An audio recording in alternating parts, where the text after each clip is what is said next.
Anterior pelvic tilt. What is it? Why you should fix it, and how you should fix it. What's up, it's Joey Thurman. Thanks for being here. Now, an anterior pelvic tilt. I don't like to generalize things, but to generalize, see, most people have an anterior pelvic tilt. Why? Because we're sitting down too long, everything is shortened here, and everything is pretty much underactive here. An anterior pelvic tilt. So we have a neutral spine. So if I was to pull my shirt up here, my ASIS right in here, bring that down. Okay, so let's look at this as neutral. If I had a bucket of water and I was holding the bucket of water right here, water would not fall out, right? It's neutral. Anterior pelvic tilt is here, right? So we have lumbar extension, tightness through the hip flexors. That water would be falling forward or anteriorly. Posterior pelvic tilt, neutral, would be here where the water is falling backwards. Often you see that no butt syndrome. Most of the time those people have a posterior pelvic tilt where their glutes aren't really active at all. Why should you fix it? So if we have that anterior pelvic tilt, we have overactivity, and what's going to happen when you're doing leg raises, things like that, which by the way, don't work the abs. You can see the video I have on that. And you're overworking that. We're sitting down, we're overworking.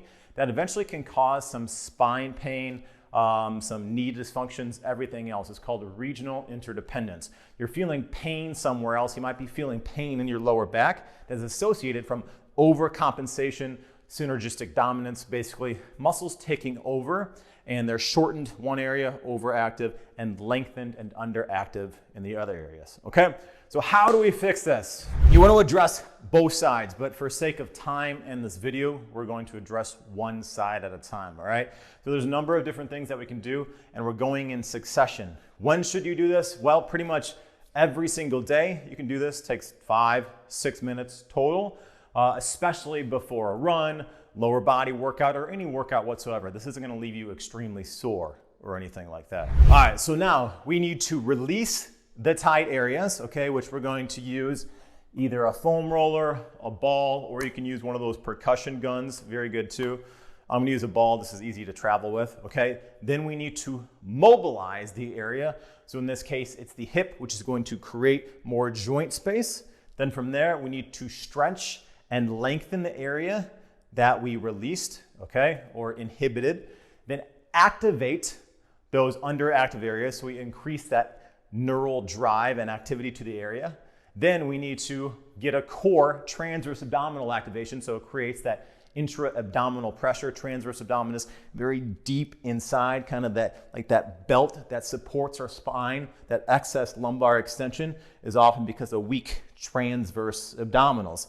Then we need to get some stability in there, which we're gonna do some one leg stability. Then we need to work our subsystem, which in this case is our posterior oblique subsystem, which comes across here, which connects the kind of fascial line, lats, glutes, comes across the body here, okay? So when you're running, you're stepping forward with your left, we've got activation coming across the body, okay? So that's working across. We really need to make sure we work, look at that, I'm not gonna even cut that, work on that stabilization and that neuromuscular re-education. If you don't have time to do all that, what you can do is, I say, RSAC. Release, stretch, activate, and do some core activation. Okay, so you can skip some steps. So the main thing is you need to release something. You can even skip the stretch if you had to, and then activate the underactive area. Because if you just release and lengthen something, then the potential areas that are supposed to be activated correctly won't work. I know that's a lot. Let's get into it. Okay, so let's release the rectus femoris and the TFL here. So rectus femoris runs all the way up here. Then we're gonna release the TFL. Now, when you're doing this, you want to do it for about 30 seconds to up to 2 minutes a time. 2 minutes is really when we get diminishing returns. So I'm going to roll that ball until I find a knot on my quad, which is right here. I hold on that for around 30 seconds. Now you can flex by coming up and down, which will really kind of knead out that adhesion, that tight spot. But just sitting on it here will activate those mechanoreceptors, will help release that area. Then I roll up a little bit more, find another spot. Yep, that's right there. Okay, so I get the quad, 30 seconds to 2 minutes. Then from here, I go right into the TFL, which is kind of that hip pocket area. All right, so all I'm gonna do is lay on this ball. A foam roller works very well as well. Okay, so I just hold that there, and I can roll until I really find that spot. Now, often the areas that hurt the most are the ones that you should focus on. If there's like a shooting pain or something, get off that, okay? You're probably on a nerve. Okay, so just feel that tension, release. Try not to tighten up your body and really sink down into that ball or that foam roller. Okay, there. Now, that's the release, all right? Now we're gonna mobilize. So we're gonna create more joint space. So what I have here is a power band, okay? So you want some tension on this. I'm going to put my leg in here. As I said, I'm only doing one leg at a time. So what you would do is essentially hit both sides and then do this, okay? So here, I've got this up into my hip. Yeah, fellas, not the most comfortable thing here. I'm on all fours. So I've got that tension already pulling me, all right? You don't want that rotation in your spine. So what you want to do is come forward and then back to neutral. Quick popping motions with it. All right, so we're gonna hit 15 to 20 here, and I can really feel that joint kind of releasing a little bit. There it is. Okay, so I hit that, nice quick motion from there. Now, we want to lengthen. We released, mobilize. Now we need to stretch and lengthen. A lot of people, when they do hip flexor stretches, they kind of like do this weird thing where they're pushing back. It's very simple to stretch out your hip flexor, okay? So we're here on one knee. We find neutral position, shoulder in line with the hip, in line with the knee. We're going to squeeze this glute here. So my glute squeezing, and just kind of bring that glute underneath, that posterior tilt. Now we're going to hold here and hang out right there. That's holding that, so that should stretch out those hip flexors through the quads. Just hold that there. That TFL a little bit. You can even turn in that foot and hold that there. Now, if you really want to, kind of a advanced movement here, we come up and we just rotate and then push back a little bit, okay? So you might feel a little bit more in that psoas, but we're really trying to get this stretch underneath. So the hip is underneath here. Squeeze that glute, hold that. You can also get fancy and come up through here as well. Stretch out that quad, all right? So we stretch that out. We obviously do that on both sides, but like I said, sake of time. Okay, now we want to activate the areas. So mini band, great thing to activate. What we're gonna do here is an activation technique. Now you've probably seen the clam, but we're gonna do a clam a little bit differently, so it really gets that glute medius. So I like hitting the glute medius first. So we lay on our side, legs about 60 degrees, which will shorten up those hip flexors. And when we shorten up a specific area, that will make them less active. Then this top leg, this toe comes down, which creates tibial internal rotation, lengthens out my TFL, so this won't come into play as much. So I clam up, pause, and control down. A 2 to 3 second up, a 2 to 3 second down here.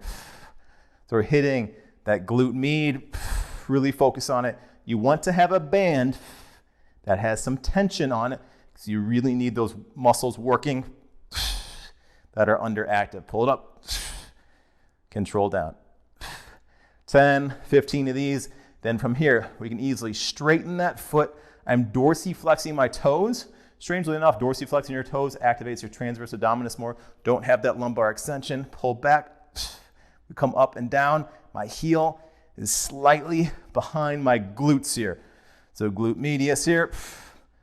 10 to 15 of these. Then from here, I'm going to flip over onto my stomach. Glute max. Dorsiflex that foot. Come up. Pause. Control down. Pause. Control down. Really focus on getting that meaty part, oh yeah, of that badunkadunk. 10, 15 of these.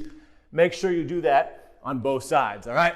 All right, core activation. We want to activate the transverse abdominis. A lot of times people will do some sort of dud bug for this, but a quadruped position is really going to be one of the best things that you can do for that transverse activation. Okay, so here, quadruped, we're on all fours here. So this is a quadruped position. Now, what we can do is a couple different options here. You can reach out, one hand down. This is kind of the easier version. You want to progress from that. We got that bird dog position, out, slow, controlled motion here. 10, 15 each side, progress from that. We can come up off of the knees, really engage the abs. We can touch the shoulder, one up, slow, controlled motion. You can even do some cross body movements. We'll do some bear crawls, forward and back, choppy, alternate hand, alternate leg. Get that core transverse activation. That'll really help with that lumbar extension as we have that activation with that intra-abdominal pressure. All right, next, let's go into stability. We're gonna do some single leg touchdowns. So here, now you can have your back foot balancing here. We can come down, hip comes back, drive up, really getting the glutes to activate, or we can come up, reach across the body, back through. We get that hip extension, 10, 15 of those, both sides. Last thing, let's hit that subsystem, that posterior subsystem here. So now I'm gonna grab a band. We're gonna do a squat and row variation. Okay, so you can do this one arm at a time, one leg, so you can do unilateral or bilateral. All we're gonna do here is a squat with a row, getting that neuromuscular re-education. So we're gonna squat down, come up, row in, pause, control down, up, row in, squat down, row in. 10, 15 of these. Just really focus on squeezing those lats. Now you can do one side at a time, so you can do opposing sides. So if I'm stabilized on my left leg here, I can do a back lunge, row, come up, back lunge, row, come up. And here's how it looks on the other side, back, up, back, up.